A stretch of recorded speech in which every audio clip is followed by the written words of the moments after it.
Les vacances commencent bien, mais dans le sud. Hein. Absolument, oui. Le soleil est au rendez-vous ici à Marseille. Et d'ailleurs, il va vous accompagner dans les régions du sud tout au long de cette fin de semaine. En revanche, dans les régions du nord, eh bien, nous avons toujours beaucoup d'humidité avec des averses qui s'organisent en ce moment sur les régions du nord-est et que nous allons retrouver pour la journée de ce jeudi sur un bon quart nord-est du pays. Quelques coups de tonnerre, notamment du côté de la région lilloise. Ailleurs, pas mal d'éclaircies sur la façade ouest et toujours pas mal de soleil autour de la Méditerranée, mais au prix du vent. Dans le courant de l'après-midi, les nuages vont peu à peu gagner du terrain. Toujours pas mal d'éclaircies sur les régions de l'ouest, mais aussi du côté de la Méditerranée. Un ciel un petit peu plus nuageux ici sur le Piémont. Les températures demain matin, attention, ça reste toujours bien frais. Regardez cette masse d'air toujours bien fraîche. Des valeurs à 0 degré à Aurillac, 8 degrés pour Paris ou encore jusqu'à 12 degrés pour Nice. Et dans le courant de l'après-midi, les températures seront 2 à 4 degrés en dessous des valeurs de saison. Pas plus de 12 degrés sur l'Alsace et la Lorraine, 15 degrés pour Paris, 17 degrés par exemple du côté du Pays Basque ou encore jusqu'à 21 degrés sur la Corse. Vendredi, pratiquement le même découpage avec toujours un quart nord-est du pays qui va subir l'influence de ces retours pluvieux d'Allemagne. Un ciel un petit peu plus nuageux et toujours beaucoup de soleil autour de la Méditerranée, mais au prix du vent. Alors, on va également parler des Philippines, parce que les Philippines sont en alerte.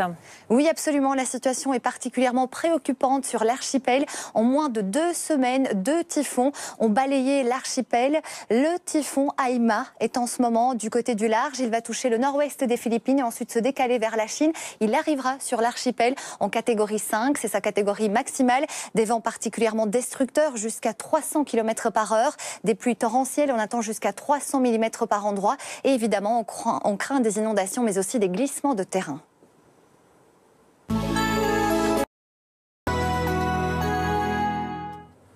Et toujours, Daniela, beaucoup de soleil dans le sud. Absolument, des conditions vraiment radieuses du côté de Marseille. Le soleil d'ailleurs restera en rendez-vous sur la région du sud tout au long de cette fin de semaine. En revanche, dans les régions du nord, c'est un petit peu plus compliqué puisque nous avons toujours une dégradation qui s'organise ici sur un bon quart nord-est du pays. Elle va encore concerner ces régions pour la journée de jeudi avec quelques averses, des pluies un petit peu plus contenues le long des frontières belges et toujours ce risque orageux sur la région lilloise avec du vent jusqu'à 50 km/h. Plus d'éclaircies sur la façade ouest en descendant jusqu'aux Alpes. Beaucoup de soleil autour de la Méditerranée, mais au prix du vent, Mistral et Tramontane jusqu'à 70 km/h. Et un ciel un petit peu plus nuageux sur le Piémont. Dans le courant de l'après-midi, les nuages vont peu à peu gagner du terrain, notamment vers la Normandie, en descendant vers le bassin parisien jusqu'aux Alpes. Toujours pas mal d'éclaircies sur la façade ouest ou encore du côté de la Méditerranée.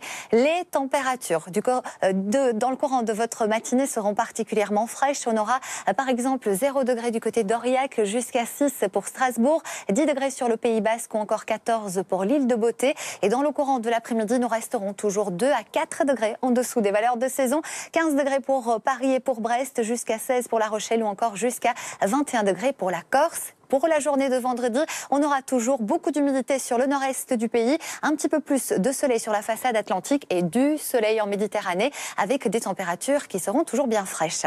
On va à l'autre bout de la planète pour cette alerte typhon aux Philippines. Oui, absolument. La situation aux Philippines est particulièrement préoccupante. La semaine dernière, un typhon a touché l'archipel et en ce moment, un deuxième est en train de s'organiser. Il va toucher le nord-est des Philippines dans le courant de la soirée, heure française. Il arrivera en catégorie 5, c'est la catégorie maximale. Résultat, des vents destructeurs jusqu'à 300 km/h et évidemment des pluies diluviennes. On attend jusqu'à 300 mm par endroit et on craint évidemment des glissements de terrain et des inondations très importantes.